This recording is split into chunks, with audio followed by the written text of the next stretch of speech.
I was down in the basement trying to unclog the air conditioner drain when I heard the phone ring. Natalie was washing dishes in the kitchen, so I thought she would answer the phone. I heard her lift it through the vent on the second floor. "Hello. Katie, great to hear from you. How much time has passed?" I didn't like Katie.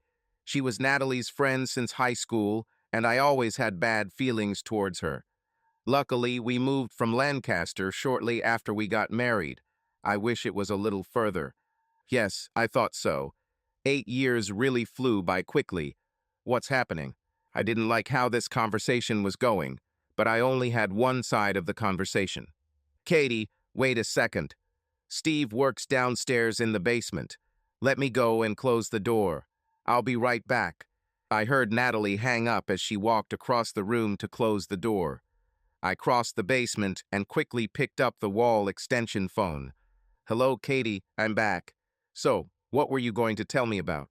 "Nat, there's a medical device conference at the Lancaster Holiday in next weekend, and guess who's coming?" "Are you kidding? Will they both be there?" "They are both. They will arrive on Friday evening and stay all weekend." "How did you know that?" "Gerard called me this morning and was dying to see you. He asked me to call and see if I could get you to come to Lancaster for the weekend. It'll just be you, me, Gerard, and Martin." I held a rag on the end of the telephone receiver. I really wanted to jump over the tube and grab Katie by the neck. What the hell was she offering? "I don't know, Katie. If I can leave, I would love to come. I'll have to be a little distract Steve. As soon as I find out, I'll call you back." "You remember what a good time we had at the last convention when they were here, don't you, Natalie?" "You're damn right, I remember. Every time I make breakfast for the kids in the morning. I can't believe you had the nerve to name that kid Gerard." "Why not? Steve has no idea. He thinks that Gerard is his, even though they are nothing alike." Damn, this conversation was getting worse as it went on. I quickly went over everything in my head and found out that Natalie and Katie had an affair with these two guys 8 years ago, and Natalie ended up getting pregnant with Gerard. She passed off the child as mine and, naturally, never said anything about this affair. Now Natalie and Katie were planning to meet these guys again. "Katie, I'll call you back as soon as I can. If I can't get away for the night, I can at least get there for the day. It would be better than nothing." "Fine. Call me as soon as you find out." After we all hung up, I had some time to think. We had 3 children. Jenny and Lynn were in high school, and Gerard arrived about 8 years ago. The two girls are pretty and smart. They work hard in school and are both preparing for college. Gerard, on the other hand, is uninspired. He is not interested in studies or sports. I liked Gerard, even with his flaws. Natalie opened the basement door. "How are you doing there, Steve? Are you ready for some coffee?" "I'm almost finished. I'll get up now. I think I'm going to take a shower before I do anything else." After a long, hot shower, I sat in front of the TV with my family. I was trying to figure out what I was going to do. It was not a small mistake that Natalie made and regretted. It was something she did on purpose and planned to do again. I didn't know if I wanted to stop it and keep the status quo or if I wanted to fix it. If I was going to fix this, I had to figure out how. I felt really stupid because in 20 years of marriage, it had never even occurred to me that Natalie might be hooking up with someone. "Steve, I spoke with Katie from Lancaster today. She asked me to come and spend the weekend with her. Do you have any problems with this?" "No, not at all. I'll be busy at work, so as long as my parents can look after the kids, everything should be fine on one condition." "What is this?" "Be sure to take your cell phone in case you have any problems." "Fine. Thank you, darling. I'll take my cell phone with me and promise I won't have any problems. The Volvo station wagon doesn't break down, and I can take a lot of goodies in it for shopping. I'll probably go Friday morning and return Sunday evening. This is fine. I think it sounds tempting. Have fun." Natalie walked into the kitchen, and I overheard her calling Katie to confirm their plans for the weekend. She didn't seem at all concerned about the fact that she was cheating or that there might be consequences. I told her that I wanted to do some work on the computer before I went to bed and that I would get up later. It wasn't too hard to find the Lancaster East Coast Medical Equipment Dealers Conference website. Everything related to the conference was there. All displays were listed with a floor map. They had a list of lectures and seminars with times and locations. They had a list of all the participants, which included their hotel room numbers. Gerard Kramer and Martin Blank lived in room 411 from Friday to Monday. I found home addresses and phone numbers for both of them in Baltimore. I found a company that offered DNA tests by mail. Tests ranged from confirmation of paternity to probable national origin. Most tests cost less than $100. Samples could be taken at home and mailed along with a check or paid online. I filled out the application forms on the website and paid for the 4 paternity tests using my PayPal. After printing out the collection instructions, I gathered everything I needed to obtain the samples. I printed out the mailing label and prepared a padded envelope for priority mailing. I prepared several CD mailings and prepared a stack of blank CDs. Gerard and Martin's wives will probably want a copy of the evening's proceedings. I worked for a corporate security consulting firm. My work schedule was flexible, but since I had some free time, I just decided to take a week off. Another nice perk of the job was having a variety of equipment that I could use to gather information. By then, I had almost decided that the marriage was over.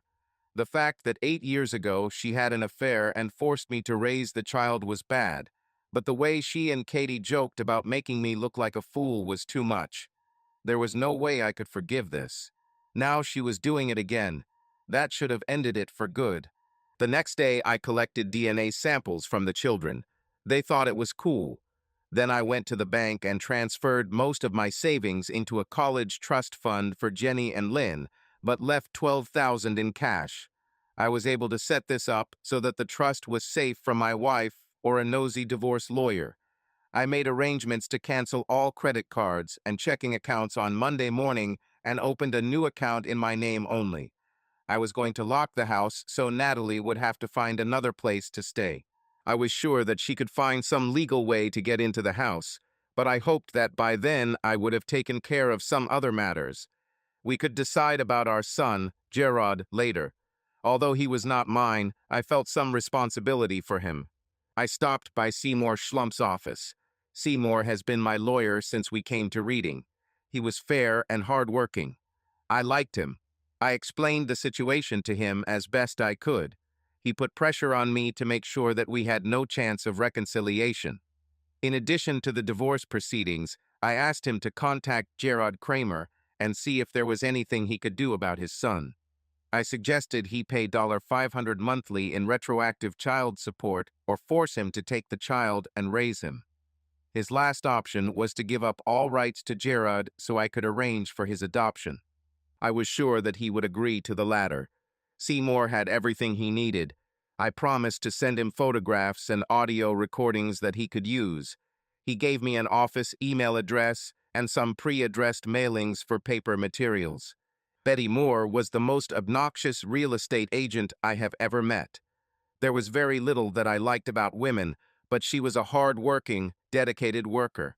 I gave her a list of our house and signed several powers of attorney for her. I told her that she would have to get all the signatures she needed from Natalie herself. She laughed and assured me that there would be no problem.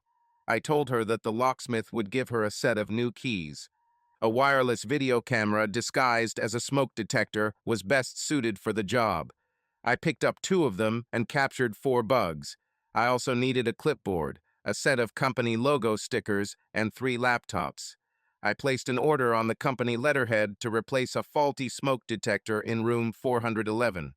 I would fit the computers and all the equipment needed for recording into a regular suitcase. I took a small stepladder. The Holiday Inn had room 311 available, and I booked it under a different name for Friday only. There was wireless internet access. Walmart had the best deal on disposable cell phones.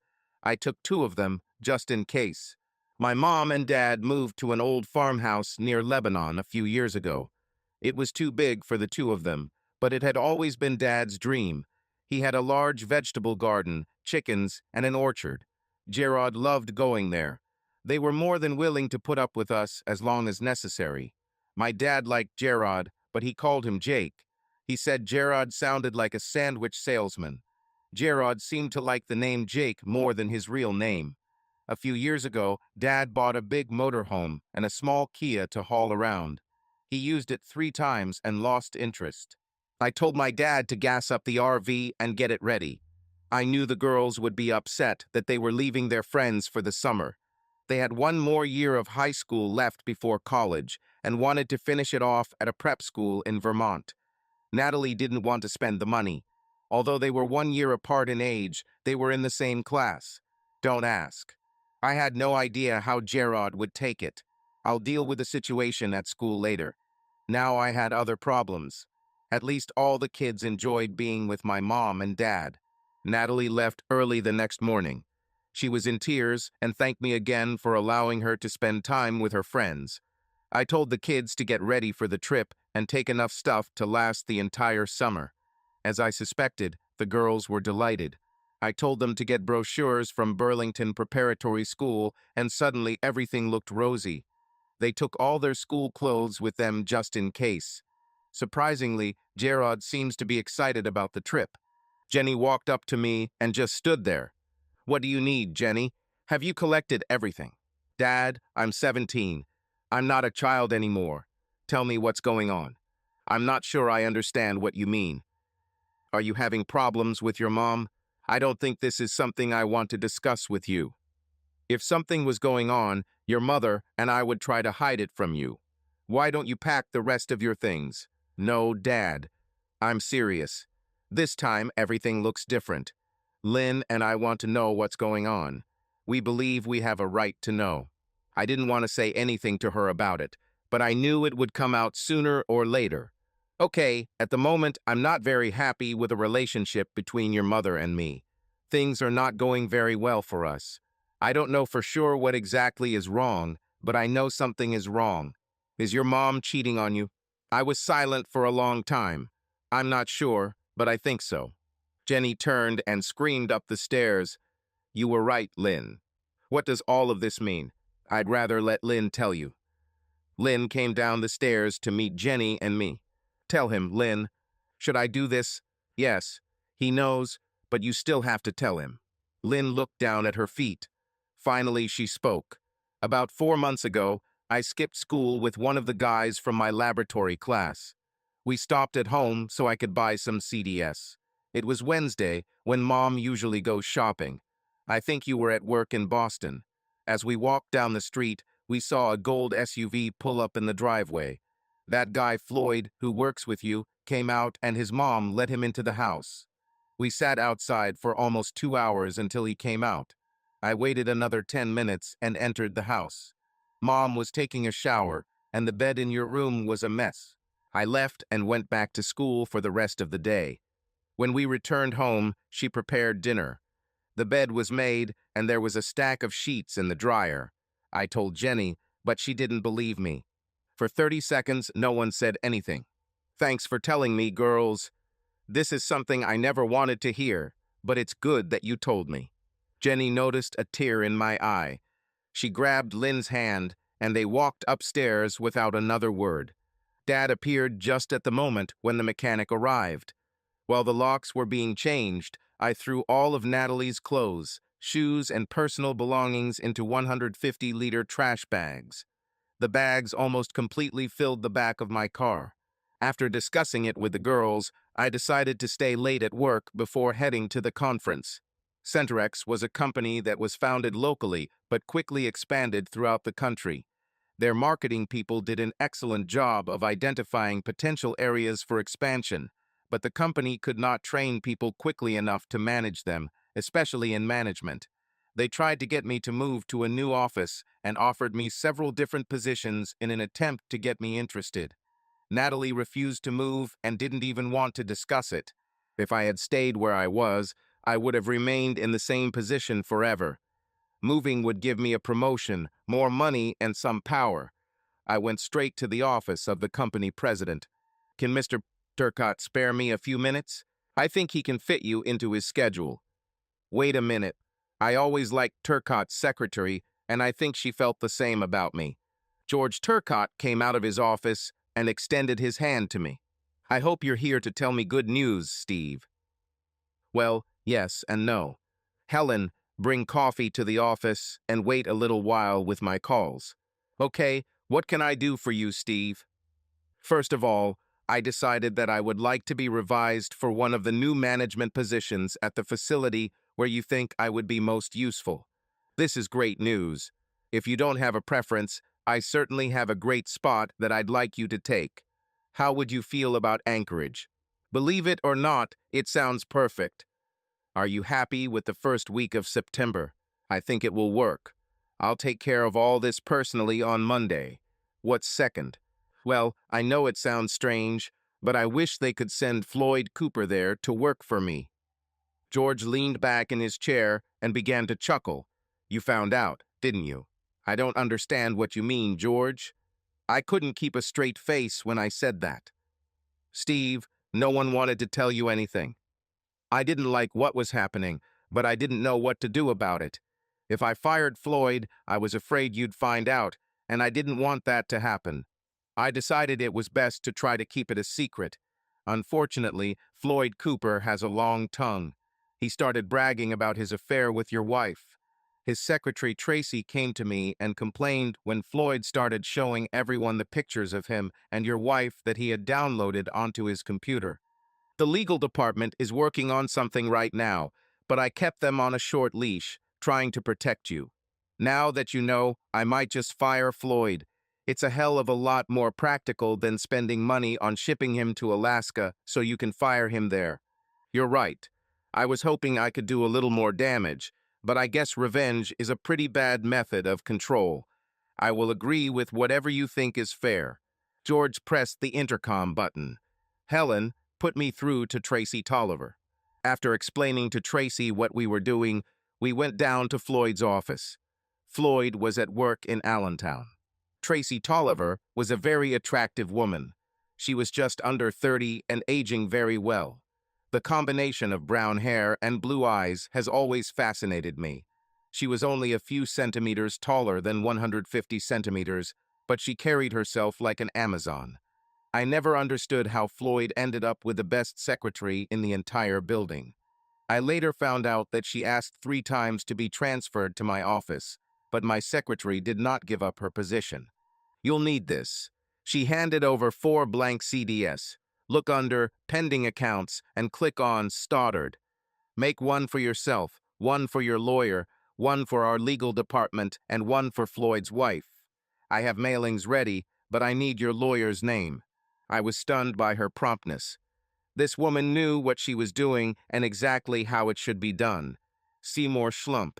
His office is on Franklin Street. George and I walked into Floyd's office while Tracy typed in the last address. There were 20 photographs of Floyd and Natalie suitable as evidence for a trial as evidence of infidelity. They were of poor quality and looked like they had been taken from a webcam. This also meant that Floyd probably had a full-length video somewhere. They weren't filmed in our bedroom. I was a little upset because every guy in the building probably saw what I was looking at. After checking them all, I simply copied the file to each of the blank CDs. Tracy poked her head into the room. Delete the whole damn file when you're done copying this crap. I gave Tracy 4 CDs. She put each of them in an envelope and returned one to me. Don't let your kids get it. I'll post these 3 on Monday morning. I told George about my plans at the Holiday Inn. He didn't like that the company interfered, but he went along with it. There was a work crew in the area on Monday, and he said he would have them come by and remove the cameras I was going to install. George and I shook hands. I thanked him, and he thanked me. I think it was a good meeting. The journey from Reading to Lancaster took about an hour. After parking in the back lot, I checked in, paid cash, and received the keys. The first thing I did was change into work clothes. The maid on the 4th floor was friendly enough. I showed her my work assignment, and since no one had checked into the room yet, she let me in. Installing the fake smoke detectors only took about 20 minutes. The room had 2 king-size beds. I was able to position the cameras to get a good shot of each bed and part of the room. Don't worry, I was a professional. I hoped that none of the residents would notice that they were in a room with 3 smoke detectors. I went back to the room, changed my clothes, and started setting up all my equipment. The pizza delivery guy arrived there about half an hour later. By 3 o'clock, everything was ready. Both cameras worked great. The pictures were clear even in normal room lighting. My laptop was turned on and working with a good broadband connection. I had one camera set to record every movement and the other I triggered manually. Damn it, I loved my job. I had one problem, I didn't know where Natalie was. I dialed her number on my cell phone. Hey, Steve, isn't this a great caller ID? Hello, Natalie. Just checking if everything is okay. The kids are with my parents, and I'm still at work. Where are you now? We're still at Katie's. Her husband, Ray, is going to babysit their children. Katie and I are going to spend the night at Melanie Thompson's house. There will be a couple of other girls from school there. This should be cool. Sounds funny. Take some pictures. In your dreams. Who is this guy, Ray, that Katie is with? I know him. I think yes. This is Ray Wilson. He was on the football team with you. Yes, exactly. I remember Ray. What does he look like? A little heavier, a little bald, and a little softer. It sounds like normal aging to me. Okay, Natalie, I'll let you go. Have fun and call if you have any problems. Love you. I love you back. Bye. I did remember Ray being nasty. If they were going to leave, that meant they would be here soon. I decided that they would use Natalie's car, which was fine with me. Around this time, some activity began in the room. Camera 1 began recording exactly as it was set up. There was a lot of idle chatter about the trip and other trifles. They were both pretty big guys. Gerard had dark hair and dark eyes, while Martin was slightly bald and looked pale. Both seemed to be in good shape. The bug detected Gerard's cell phone ringing. Hello, this is a stud farm. How can I help? They both enjoyed it immensely. I wondered how many times they had used this before. We're here, honey, and we can't wait to chat. What do you like? I assumed he was talking to Katie. Fine. This is the Outback. We'll meet you downstairs in about 2 minutes. At least they were going to feed them first. I sat there seething with anger about the whole thing. If I wasn't so into the mechanics of what I was doing, I'd probably be getting ready to stomp on someone. I immediately left the room and headed towards the stairs at the end of the corridor. Standing around the corner of the building, I could see Natalie and Katie waiting in the lobby. They were giggling like a couple of schoolgirls. A minute later, Gerard and Martin exited the elevator. Natalie immediately took Gerard's hand. The 4 of them went out and got into a black Mercedes. As they pulled away, I looked around the lot and found a Volvo parked in the back row. At least she tried to act a little more discreetly. After about 5 minutes, I was loading trash bags with her clothes and other items into the cabin. I was sure that she would return from the restaurant slightly tipsy and not notice anything in the car. I left a note on the driver's seat explaining that the locks had been changed in the house and that I was taking the children for an extended vacation.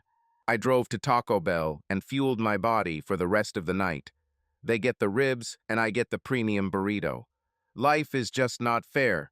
I returned to my room and waited for the inevitable. I was trying to think of a few more things I could do. I had about an hour until they returned to the room. I knew what would happen when they arrived. What I didn't know was what exactly I was going to do. Well, I've pretty much come to the conclusion that they weren't there to play canasta. I knew what was going to happen the rest of the evening, and I didn't like it. I thought Natalie and I had a good life. I assumed she was happy because she never complained or showed any signs of being unhappy at all. She fed me crap when Gerard was born. She said she was glad we had a boy because every man should have a son. I wondered if she had called Gerard's real father and congratulated him as soon as possible. Damn, that was depressing to think about. I regretted all the years I lived with this woman who could cheat on me out of the blue and feel absolutely no guilt about it. A woman who could force me to raise another man's child and thought it was funny. It was difficult to feel any compassion for her at this moment. I continued to prepare everything. I was probably overprepared, but it was the only chance I had, and I didn't want to miss anything. They burst into the room laughing and giggling. I couldn't believe I was watching my wife cheat. The cameras worked great. There was a break in room 411. I picked up a burner phone and dialed Baltimore. "Hello, Mrs. Kramer.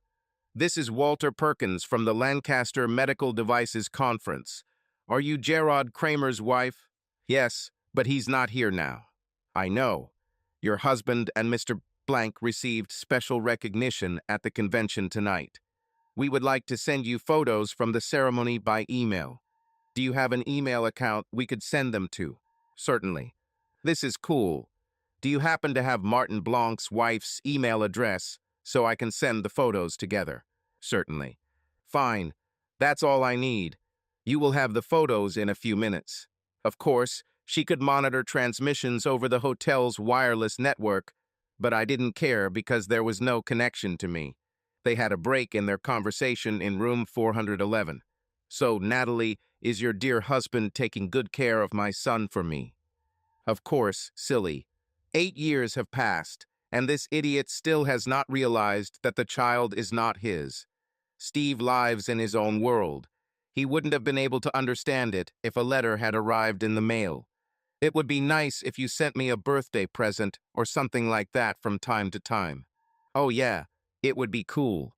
All he needs is to see something like this to give him a clue." Katie chimed in, "Damn it, I have 3 snotty kids running around the house, and my idiot is not the father of any of them.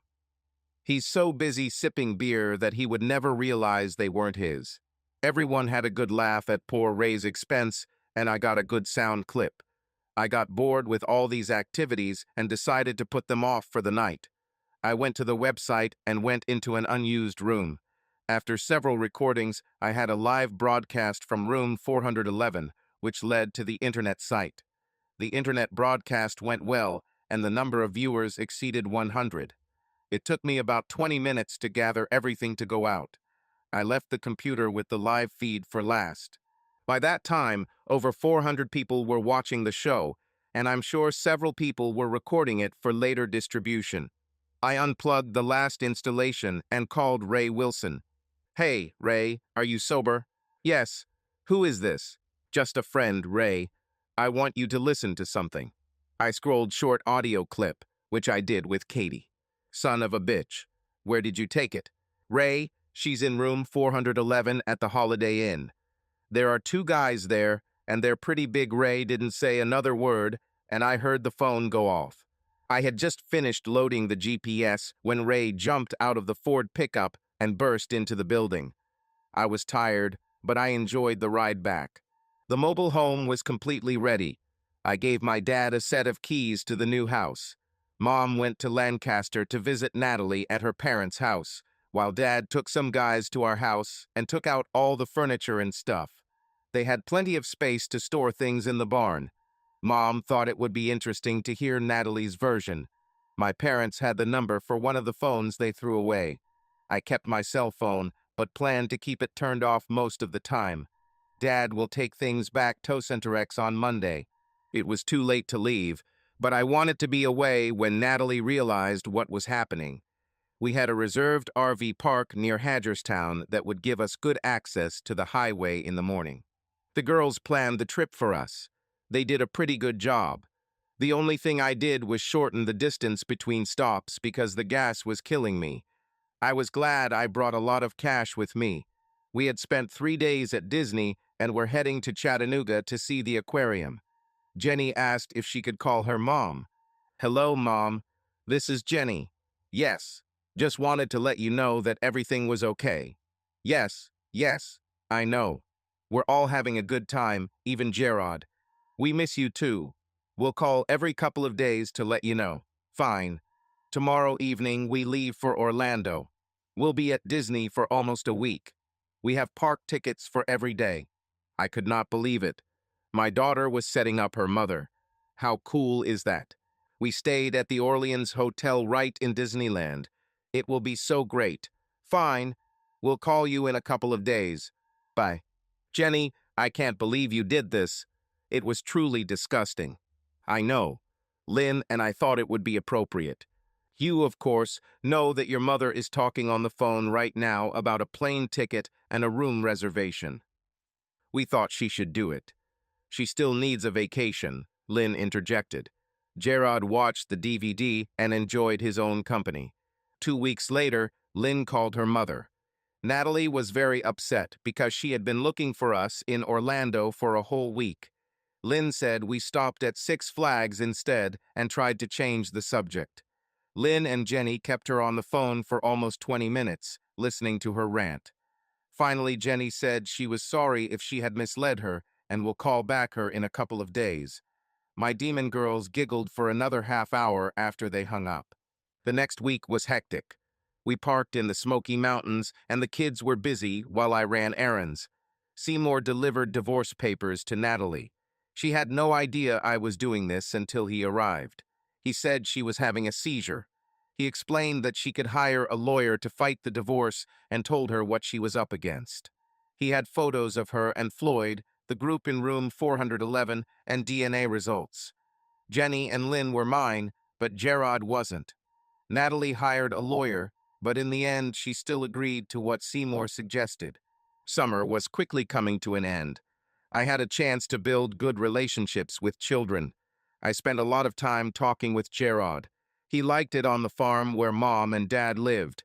I asked him if he would like to stay on the farm full-time, and he jumped at it. Dad really liked having him around, and I knew he would be happy to take him in. Seymour filed the adoption papers so that my parents would have the legal authority to provide for and care for him. The only thing Seymour didn't like doing was forcing Natalie to agree to it. Natalie didn't know it, but Dad had also legally changed his name from Gerard to Jake. The girls fell in love with the Burlington school. It was a beautiful late summer in Vermont. We spent a few days getting them settled, and then Jake and I headed back to the Keystone State. I contacted Mr. Turcotte and learned that everything was ready for my move to Alaska. Tracy was already on site and had set up a temporary office. This was good news. She also had an apartment for me and a company car ready for my arrival. I left the mobile home with my dad to get rid of it. 6 months later, things finally worked out. The divorce was final. The girls did well in school and both received scholarships to James Madison University in Virginia. They were happy and excited to be alone. They haven't heard from Natalie except for a few phone calls. Jake's performance at school improved, and he became deeply involved in his new hobby of raising chickens. One day, Natalie came to visit him. She was driving an old Ford Escort and told Dad she had to sell the Volvo to pay divorce costs. It was complete bullshit because I ended up paying both lawyers. While she was there, Natalie insisted on calling Jake Gerard. Jake corrected her every time and eventually left. Natalie continued to take it out on my father about how disgusting it was to take away a child's birthright. Dad said it was too easy a chance, so he turned it down and just left with Jake. Jake's mother never came to see him again. She received $11,000 from the sale of the house. She and Katie decided to celebrate their divorce and went to Las Vegas. All the money was gone in 4 days. I don't know what Natalie is doing now or where she lives. Maybe she moved to Baltimore. Needless to say, I love Alaska. Subscribe to our channel so that your second chaff doesn't cheat on you, and go ahead and listen to the next story, because this story is nothing compared to the next one. If you're under 18, don't even think about listening to the next one.